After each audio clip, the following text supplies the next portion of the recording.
Y estamos viendo esta serie que se llama, ¿cómo se llama? Ahí está, ya se las pusieron. Regalos navideños. ¿Cuántos nos gustaría que esta Navidad o antes nos den un regalo? ¿A cuántos les gustan los regalos? A mí me gustan los regalos, ¿verdad? Pero ¿cuántos de repente, aguas, ahí cuidado?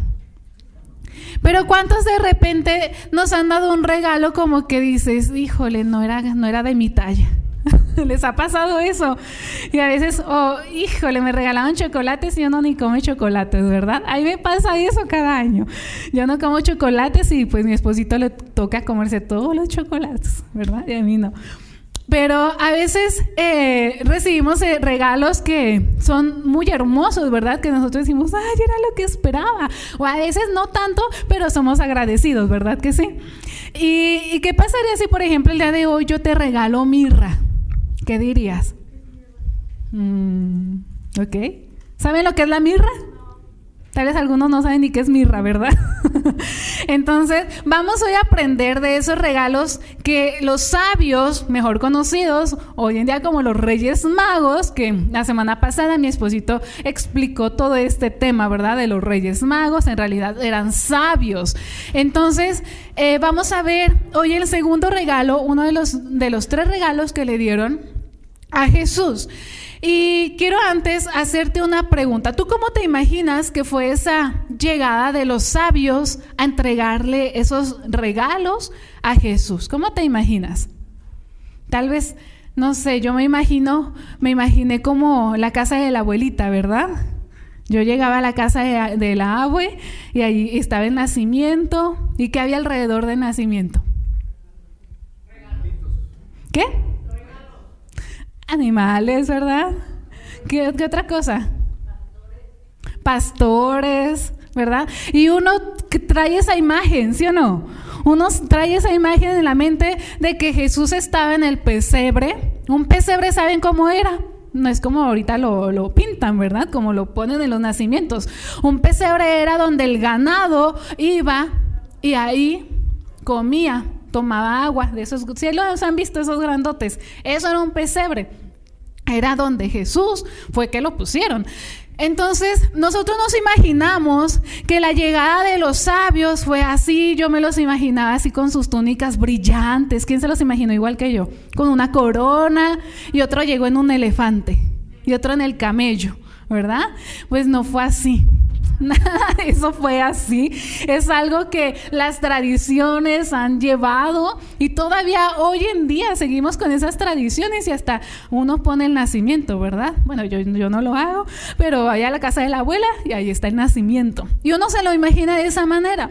Pero la realidad es que presta atención, porque no fueron 3 reyes, sino fueron varios sabios los que asistieron a ese lugar. Otra cosa es que Jesús ya no estaba en el pesebre cuando llegaron a entregar los regalos. Jesús ya estaba en su casa. ¿Sabías eso?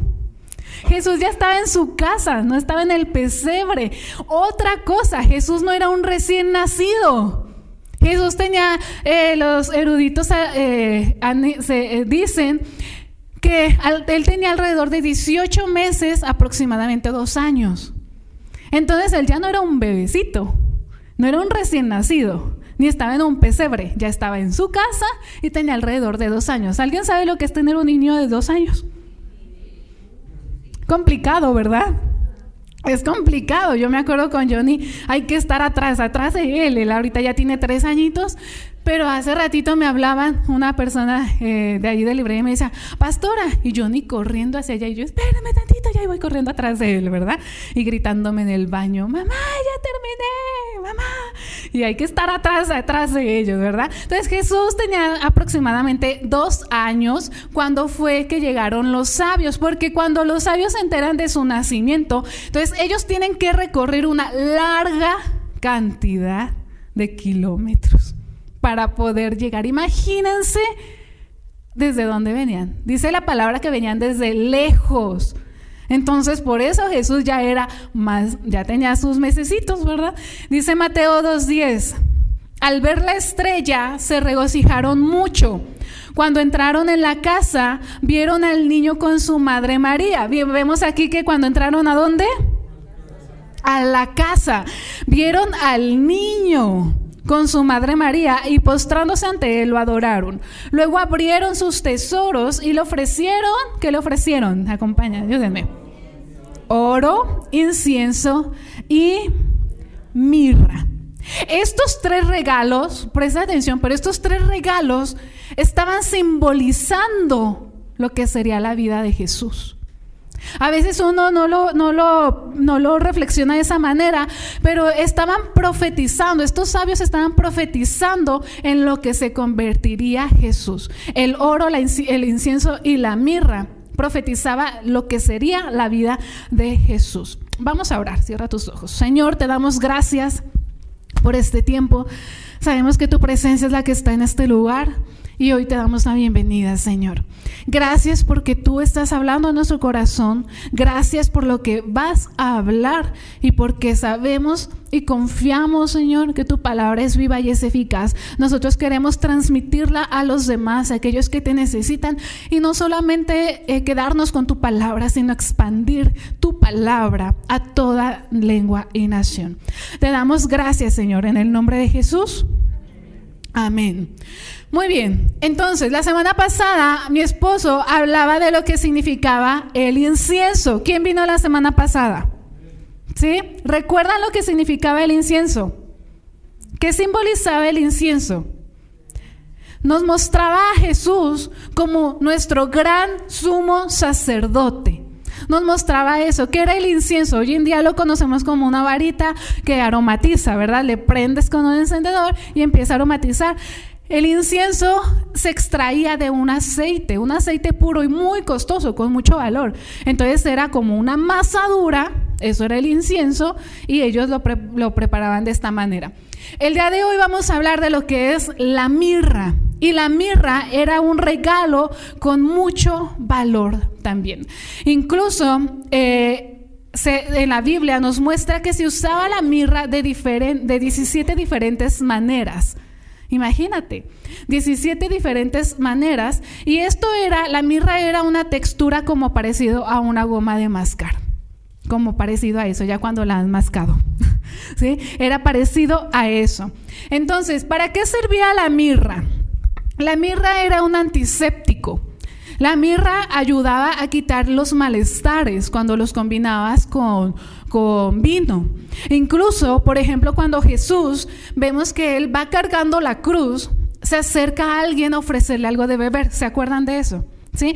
Se acerca a alguien a ofrecerle algo de beber y él lo rechaza. Lo que le estaban ofreciendo a él era vino con mirra, mezclado con mirra. ¿Por qué? Porque era tanto el sufrimiento que él estaba llevando, él estaba sufriendo demasiado, que una persona se compadece y va y le ofrece esta bebida para que su dolor se tranquilizara, menguara ese dolor.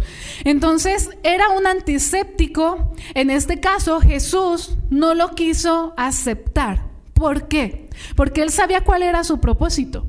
Él sabía que el propósito de él era haber venido a esta tierra, derramar su sangre, pasar el dolor, el mayor dolor que nadie más va a volver a pasar. Era pasar ese dolor. Y si él aceptaba esta bebida, entonces su dolor iba a menguar. Y no era el propósito. El propósito era cargar con los pecados todas las cargas del ser humano. Ese era su propósito. Por eso es que él lo rechazó. Y otra de las cosas por las que más se utilizaba la mirra era para embalsamar a los muertos. También se utilizaba como esto. Entonces vemos que la mirra es un regalo cuando Jesús era un niño, por su nacimiento. Pero estaba profetizando la vida. Vemos que era también ese antiséptico, ese para que le quitara ese dolor en el sufrimiento que estaba pasando y para preparar su cuerpo antes de ser enterrado. Entonces vemos cómo ya se profetizaba, se estaba profetizando esto. Entonces Jesucristo fue ese Cordero de Dios que se entregaría por ti y por mí. Dile al que está a tu lado, Jesús se entregó por ti. Jesús entregó su sangre por cada uno de nosotros para el perdón de nuestros pecados. Lo dice Isaías 43. Vamos al número 1 y el primer punto es nuestro problema. Dile al que está a tu lado, es tu problema. ¿Sí? Es nuestro problema. ¿Por qué? Nos dice Isaías 53:6. Vamos a leerlo. Y nos dice, el siguiente, ¿sí? Todos perderemos el rumbo como ovejas y cada uno tomará su propio camino, pero el Señor descargará sobre él todo el peso de nuestros pecados. Dile al que está a tu lado, ve. Dile, eres como una oveja, ¿sí? A ver, vamos, dile, eres como una oveja. Eres como una oveja, ya algunos se quedan con pero somos como una oveja, somos ovejas. El profeta Isaías nos está comparando como ovejas. ¿Por qué? En algún tema, en alguna predicación, hablamos de cómo es una oveja, ¿verdad? ¿Alguien tuvo alguna vez en su vida o tiene una oveja como mascota? ¿Nadie? ¿Nadie ha tenido? ¿Sí? ¿Han tenido una oveja? Yo no, ¿verdad? Pero he investigado de las ovejas. Pero bueno, a ver, por ejemplo, Noé aquí, él ha tenido ovejas. ¿Tuviste o tienes? ¿Tuviste? Muy bien. Entonces, las ovejas, yo investigando, las ovejas son animales que no se pueden adiestrar, ¿cierto o falso? Por ejemplo, ¿cuántos fuimos a un circo cuando estaban los animales ahí? ¿A quién le gustaban los circos? ¿Sí? A mí me encantaban los circos. ¿Por qué? Porque me encantaba ver a los animales que saltaban por el aro y los elefantes y todo ese show, ¿verdad? Pero nunca hemos visto a unas ovejas saltando en unos aros, pasando por el fuego. ¿Por qué? Porque las ovejas no son así. Incluso por eso Isaías nos compara como ovejas, porque las ovejas son tontas. Las ovejas escuchan a su pastor. Las ovejas escuchan a su pastor y solamente a él obedecen. Pero si otra persona le habla, nada. No pasa nada. Las ovejas pierden el rumbo. Si no hay un guía que las esté guiando, no saben a dónde ir. Y te quiero contar esta historia que es verdadera. La puedes googlear ahí. Pero en Turquía, 1,500 ovejas se suicidaron. ¿Puedes creer eso? 1,500 ovejas. ¿Por qué? Porque estaba todo el rebaño junto y una oveja fue al precipicio y ¡fum! Se lanzó. Se lanza una oveja, pero no solamente esa, pues como las otras la vieron, ahí van. Todas a lanzarse. Todas las ovejas, 1,500 ovejas se lanzaron. 450 ovejas murieron. ¿Y las otras, por qué crees que no? Porque amortiguaron las 400 ovejas, amortiguaron el golpe de las otras, o sea, cayeron en colchoncito. Fue una historia real. Pero, ¿por qué te cuento esta anécdota? Porque a veces nosotros estamos así. Somos como ovejas, por eso somos comparadas como ovejas. Porque a veces el mundo nos dice, mira, toma, no pasa nada. Y ahí vamos nosotras, ¿verdad? Como ovejitas, ahí vamos. Pues sí, no pasa nada. Se viene la Navidad. Entonces, pues unos tequilitas. Y ahí vamos nosotros, ¿verdad? Y ahí vamos, como unas ovejas. Te escuchaba fue la palabra, pero la realidad es que las ovejas son tontas. Y es muy feo que alguien a uno le diga, no, es que eres tonto. Pero a veces nosotros actuamos como tontos. ¿Por qué? Porque tenemos la guía de nuestro pastor, de nuestro Señor Jesucristo, pero ahí vamos como ovejitas a hacer lo que el mundo nos dice que hagamos, a cumplir las satisfacciones de nuestra carne. Entonces somos como ovejitas, ¿sí o no? Actuamos como ovejas. Y Isaías nos dice, perdemos el rumbo como ovejas y cada uno tomará su propio camino. Cada uno toma su propio camino. ¿Cuántas veces nosotros hemos tomado nuestro propio camino haciendo lo que creemos que es mejor? Muchas veces. ¿Pero qué nos dice la palabra? Todo te es lícito, mas no todo te conviene. Porque la mayoría de las veces, si no es que todas las veces, mejor dicho, que tomamos decisiones conforme a nuestra naturaleza, conforme a nuestra carne, van a salir mal. Van a salir mal. Necesitamos escuchar la voz de nuestro ¿qué? Pastor. No te escuché, ¿de nuestro qué? Pastor.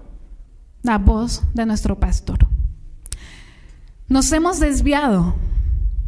Y como cristianos nos hemos desviado. Hoy estamos aquí escuchando la palabra y al rato estamos peleando con la esposa o el esposo o los hijos. Hoy estamos escuchando la palabra y al rato están embriagándose. Hoy estamos escuchando la palabra y al rato siguen adulterando. Hoy estamos escuchando la palabra ahorita y al rato seguimos mintiendo. Estamos escuchando la palabra y al rato seguimos haciendo cosas indebidas. Como ovejas. Como ovejas. Pero tenemos que comenzar a actuar como hijos. ¿Sí? Dice nuestro pastor, ¿eres hijo o eres hijo? Di conmigo, soy hija, soy hijo. ¿Sí? Entonces, como ovejas nos hemos descarriado. Las ovejas tienden a seguir a la multitud, lo que la multitud haga. Las ovejas son ordinarias, no son extraordinarias. Y yo te pregunto a ti, ¿qué quieres ser, ordinario o extraordinario? Yo creo que extraordinarios. ¿Y qué hacemos haciendo lo que el mundo hace? ¿Y por qué andamos siguiendo lo que el mundo hace? Yo le decía a mi hijo, porque le dije, ¿por qué hiciste eso? Pues es que lo hicieron mis amigos. Ay, porque tus amigos van a comer un pedazo de excremento, ¿tú te lo vas a comer? No. No es así. No es así. Y yo le decía, mi amor, tú eres hijo de Dios. Y no es que el otro niño no sea hijo de Dios. Digo, pero yo a ti te tengo que enseñar y corregir. No tienes que hacer lo que el mundo te dice que haga. Tú vas a hacer lo que la palabra te dice que hagas. Porque somos hijos. Somos hijos. No nos descarriemos. Vamos al segundo punto. El precio que Jesús pagó. El precio que Jesús pagó. Isaías 53. Vamos a leerlo. Y nos dice, será despreciado y desechado por la humanidad entera. Será el hombre más sufrido. Di conmigo, más sufrido. Así que tú no eres el más sufrido. ¿Sí? A veces nosotros nos victimizamos diciendo, es que todo me pasa a mí, es que si tú supieras mi vida. Bueno, es que imagínate la vida de Jesús. Imagínate lo que pasó a Jesús. El hombre más sufrido, él el más experimentado en el sufrimiento, y nosotros no le daremos la cara. Será menospreciado, no lo apreciaremos. Con todo, él llevará sobre sí nuestros males y sufrirá nuestros dolores, mientras nosotros creeremos que Dios lo ha azotado, lo ha herido y humillado. Pero él será herido por nuestros ¿por nuestros qué? Pecados. Molido por nuestras rebeliones. Sobre él vendrá el castigo de nuestra paz. Me impacta esto, sobre él, un hombre justo, un hombre puro, un hombre piadoso, misericordioso, sobre el Rey de Reyes, Señor de Señores, vendrá el castigo para que tú tengas paz. O sea, no fue latigado por aquellos romanos, fue latigado por nuestros pecados. Por nuestros pecados. Y si por su llaga seremos sanados. ¿Cuántos queremos ser sanos? Pero te quiero decir una cosa, que no está hablando de una sanidad física, sino espiritual, del alma. Porque para él es más importante que tu alma sea sana a que tu físico sea sano. Muchas veces clamamos al Señor, Señor, sáname de esta enfermedad que me han detectado, sáname de esto, líbrame de toda enfermedad. Pero a él le interesa que tu alma, que tú seas salvo. A él le interesa más eso. Y muchas veces Dios no hace como queremos nosotros. Muchas veces uno dice: Señor, sáname, levántame esta silla de ruedas, quita esta cáncer, quita esta enfermedad. Y Dios no lo hace. ¿Por qué? Porque a Él le interesa más tu alma, tu corazón. A Él le interesa tú. Y aquí dice: por sus llagas. Y yo quiero de verdad que el Espíritu Santo hoy pueda mostrar a tu corazón y revelar el poder de la sangre de Jesús derramada en esa cruz, porque su sangre tuvo poder. Esa sangre de ese hombre, de ese cordero puro y santo que un día se entregó por nosotros. ¿Y de qué habla este tema? Este tema habla de lo que significaba la mirra. Se estaba profetizado, pero lo que hoy Dios nos quiere hablar es que comprendamos la obra que Él hizo en la cruz. La obra que Él hizo en la cruz. ¿Qué significa este evento para ti? ¿Qué significa para ti realmente cuando escuchas: hubo alguien que murió en la cruz por ti? Yo te pregunto, piénsalo, ¿qué significa para ti eso? ¿Significa, pues sí, fue algo, una historia que ya pasó hace muchos años? ¿Significa una tradición más? ¿Significa pues algo que ya sabes? O sea, una historia que ya te han dicho una y otra vez. ¿Qué significa para ti? ¿O significa un quebrantamiento de reconocer lo que Jesús hizo en tu vida? ¿Qué significa? ¿Qué es lo que significa? ¿Alguna vez has visto alguna injusticia? ¿Quién ha visto alguna injusticia? ¿Sí? Miren, en una ocasión a mí allá en León, para los que no saben, yo soy de León, pero allá en León yo iba por un bulevar y de repente me encuentro a un hombre. Allá decimos tipejo, no sé si aquí igual, ¿verdad? Pero allá me encontré un tipejo y este hombre golpeando a la esposa, pero duro, le estaba dando duro. Y ella nada más llorando y así le decía: ya, mi amor. Y le decía: mi amor, ya, contrólate. Y él a puñetazo, o sea, la chica está ensangrentada. Y pues a mí me dio, yo vengo de una situación familiar, así. Entonces yo dije: no. Y rápido fui hacia ellos y yo no sé de dónde saqué fuerzas, pero yo me acordé de la situación de mis padres, de que ellos vivían esa violencia, mi papá hacia mi mamá. Y yo me acordé de eso y empujé al muchacho y lo aventé. Me sentí como super saiyajina. Y lo aventé. Y la muchacha, ¿qué creen que hizo? ¿Qué? ¿Qué te pasa, vieja? Deja a mi marido. Y yo, ¿qué? Digo, ve cómo te tiene, o sea, está en el piso. Y le digo: le voy a hablar a la policía. No lo hagas, por favor. Y yo, o sea, no lo pude comprender. Y todavía va y lo acaricia. Y yo dije, o sea, yo no lo comprendí. Para mí eso fue una injusticia. Y yo decía: Dios mío. Y sí llegó la policía, porque alguien más le habló. Llegó la policía. Y la policía dijo: bueno, es que si ella no dice, o sea, si ella, ¿cómo? O sea, si ella no dice nada, exacto, pues no puede hacer nada. Y yo, esto es una injusticia. Y uno se siente impotente, ¿verdad? Cuando ves una injusticia. Yo hoy me sentí impotente de verdad. Yo dije, o sea, capaz que el tipejo me golpeaba a mí también por meterme. Y dije, esto es una injusticia. Y nosotros tenemos que verlo así. Lo que le hicieron a Jesús fue una injusticia. Porque te voy a decir algo, tú. Sí, tú. Sí, el que está a tu lado, sí, tú. Y yo merecíamos ese castigo. Lo merecíamos. Ese acto que Jesús tuvo fue un acto de amor puro. Yo hoy te quiero decir que Jesús te ama tanto, Es más, no puedes imaginar el grado de amor que Él tiene por ti. Ni tú lo tienes por tu esposo ni por tus hijos. Ese amor que Él nos tuvo a nosotros y nos tiene a nosotros.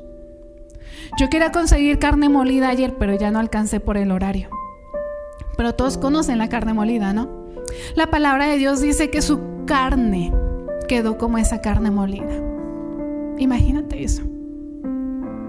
Imagínate el grado de dolor que Él estaba sufriendo, que todo su ser quedó como carne molida. Dice la palabra que cuando estaban buscando el cuerpo, no sabían si era Él porque estaba irreconocible. O sea, su cuerpo estaba irreconocible de tanto golpe. Obviamente los romanos no se iban a manchar sus manos o lastimar sus manos al ponerle la corona. Y yo estoy investigando cómo fue, con qué le pusieron esa corona, qué fue lo que usaron para latigarlo. Y usaron ellos, eran como unos palos con unas bolas como de acero para poder encajarle la corona en su cabeza. Imagínate eso, una corona de espinas, y no eran espinitas chiquitas, para poder incrustarla totalmente en su cerebro. Con lo que lo golpearon, eran cadenas pesadas, con esas bolas de acero, con picos que cortaban. ¿Para qué? Para que cuando le dieran, rasgaran la piel. Fueron tantas atrocidades lo que le hicieron, el dolor que Él decidió sufrir por ti y por mí.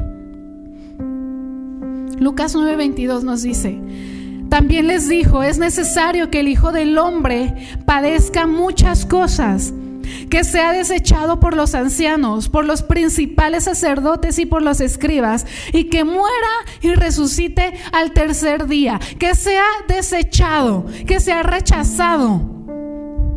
Y yo te quiero decir algo el día de hoy, con todo mi amor, pero tú y yo lo rechazamos todos los días.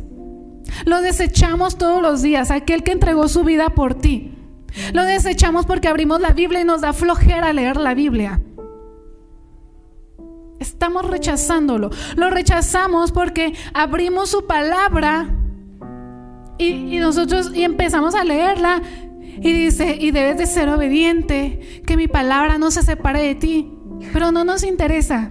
Nos importa más TikTok. Nos importa más YouTube, redes sociales, el trabajo, el esposo o la esposa, o incluso los hijos. Y yo te quiero decir algo, que primero, incluso antes que los hijos, está Dios. Él es lo primero en nuestra vida. Tiene que ser lo primero, y nosotros lo hemos rechazado.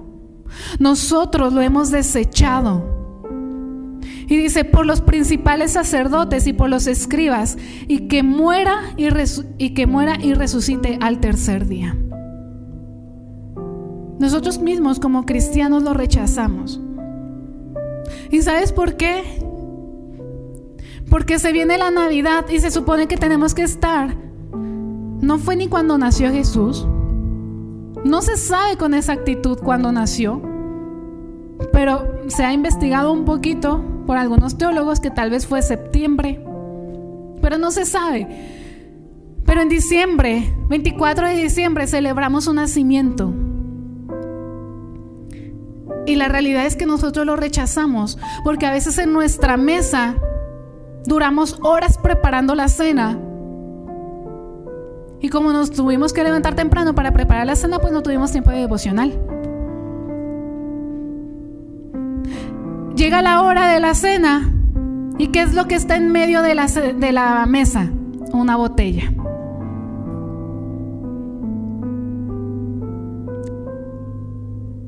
Pero a mí me impacta porque yo he visitado muchas casas en Navidad y en ninguna veo una Biblia en medio de la mesa. Siempre veo botellas. La cena, las personas muy arregladas. Y yo me pregunto, ¿y Jesús? Terminan unos borrachos. ¿Y qué no se trataba de Jesús? Hacen sus intercambios y no está mal eso. Lo del tequila está mal, eso sí está mal. Pero ¿qué no se trataba de Jesús? Pasó 24, 25 y nunca abrimos la Biblia. ¿Qué no se trataba de Jesús? ¿Que no estábamos preparando nuestro corazón para adorarlo? ¿Para celebrar su nacimiento? Hasta ese día que se supone más importante, lo desechamos. Como lo hicieron los fariseos, como lo hicieron los que lo perseguían. Yo te quiero decir algo. A veces como cristianos somos los que... Es increíble, pero como cristianos somos los que menos leemos la Biblia.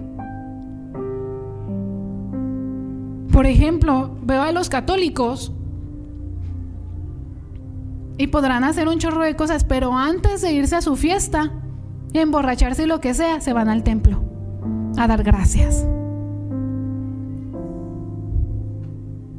Que lo que hacen después, claro, está mal. Que a quien van y dan gracias también está mal. Veo a los musulmanes y llega cierta hora y estén donde estén, ellos se postran a adorar a su Dios. Pero veo a los cristianos y veo cristianos dormidos.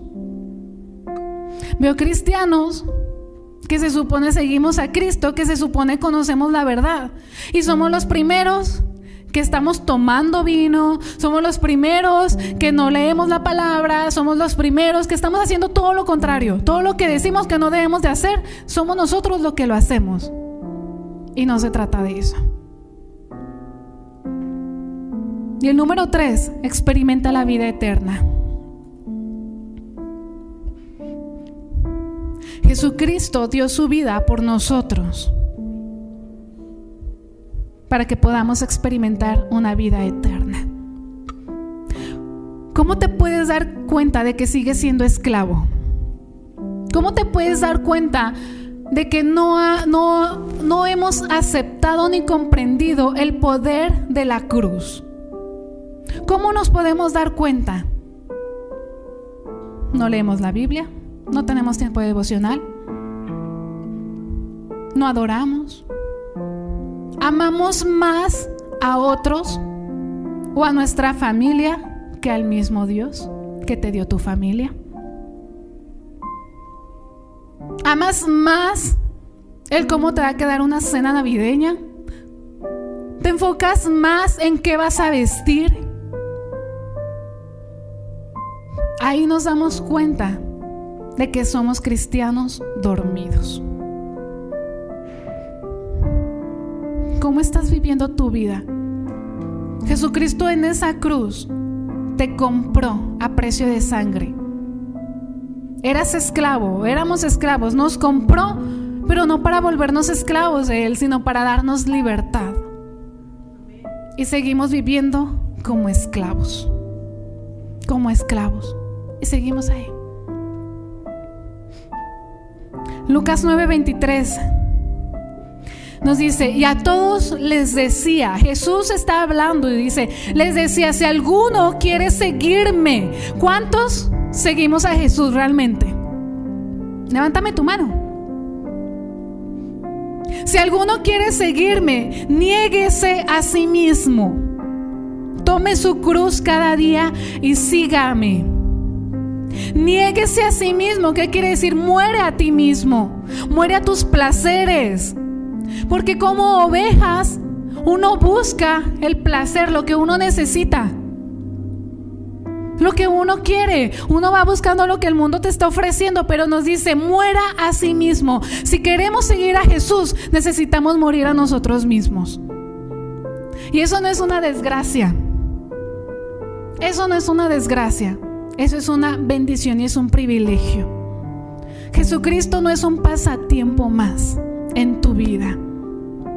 Jesucristo no debe de ser un pasatiempo o un juguetito más en nuestra vida.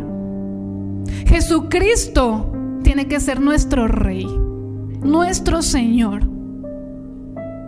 Y de esa manera lo tenemos que ver. Él no es un pasatiempo.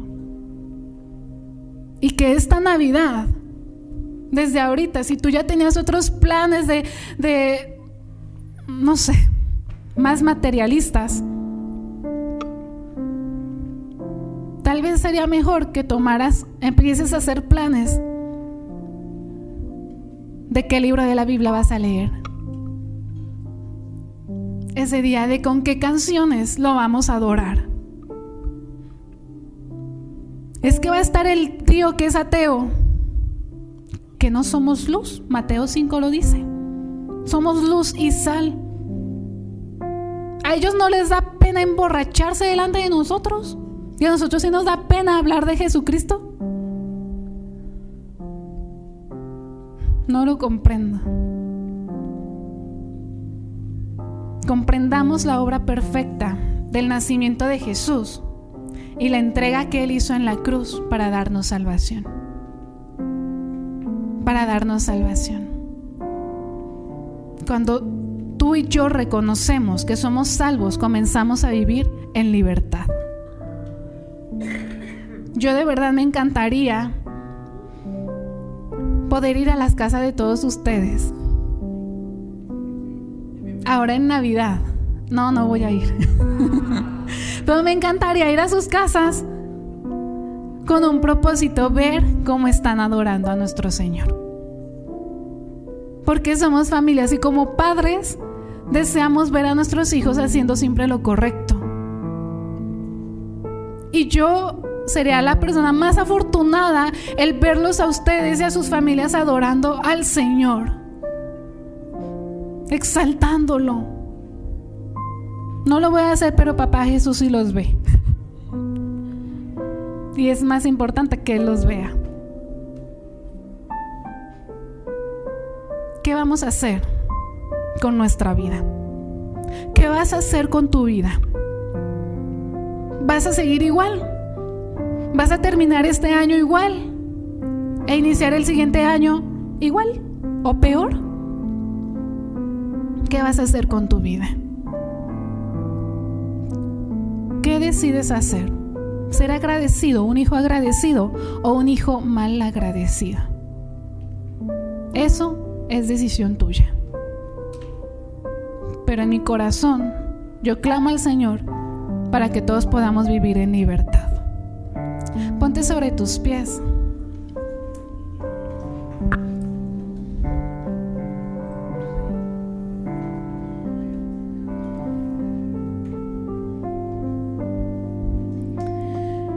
Yo creo que Jesucristo no merecía nada de lo que le pasó. Pero también creo que si hoy estuviéramos en ese tiempo y estuviéramos viendo cómo lo están crucificando, ninguno de nosotros nos pondríamos para que todo el peso que Él estaba cargando lo cargáramos nosotros.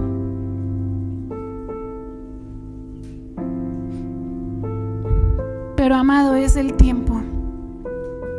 Es el tiempo de que cambies tu vida.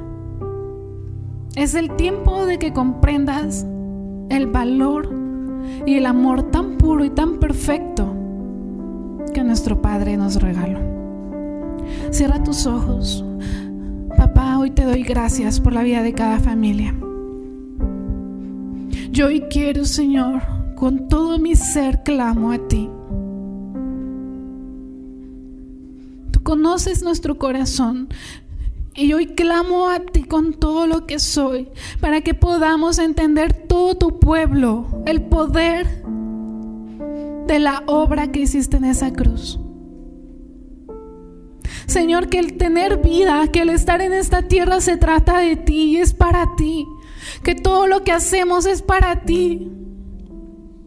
Que podamos nosotros ser radicales en dejar nuestra vieja naturaleza, pues tú ya nos has venido a dar una nueva naturaleza. Que podamos creer firmemente en el poder que tiene tu preciosa sangre sobre nuestra vida. Yo hoy clamo a ti, Señor, para que cada familia que está aquí, cada persona pueda reconocerte como su Señor y su Salvador. Porque tú deseas que cada uno tengamos esa vida eterna, que vivamos esa vida eterna y que comencemos a vivirla en esta tierra. Padre, yo te doy gracias por cada persona y yo bendigo sus vidas. Y yo quiero hacer un llamado. Si tú el día de hoy en tu corazón está el dejar esa vieja naturaleza, el dejar de vivir como estabas viviendo y hoy comenzar a vivir en fe, comenzar a vivir en esa libertad que Cristo te dio, siendo diferente, siendo luz, siendo sal en este mundo, levanta tus manos.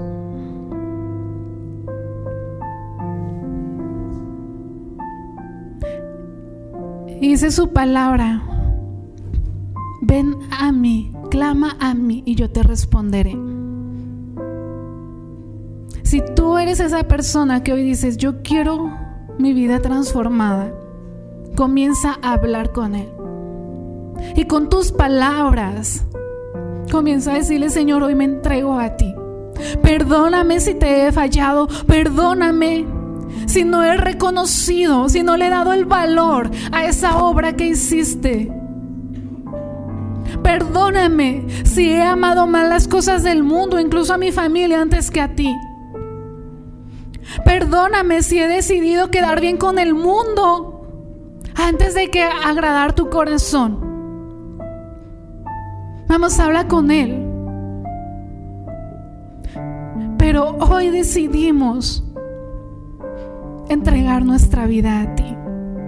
Buscarte, como dice el Salmo, buscarte de madrugada, de día, de noche y de madrugada.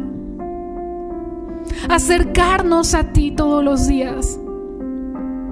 Y que esta Navidad tal vez va a ser el inicio de algo grande para tu vida y tus generaciones, en el cual se exaltará el nombre del Señor, se glorificará su nombre y la bendición será derramada sobre tu casa. Deja a un lado las cosas vanas, el vino, el alcohol, la ropa, los regalos. Deja a un lado, eso es vano, eso es pasajero. Tu vida es la que le interesa al Señor. Señor, gracias por esa preciosa obra que hiciste en la cruz. No tenemos las palabras para agradecerte tanto amor, pero queremos un cambio en nuestra vida. No hay las palabras, pero sí nuestras acciones que muestren esa gratitud. Te damos a ti el honor y la gloria en el nombre de Jesús. Amén.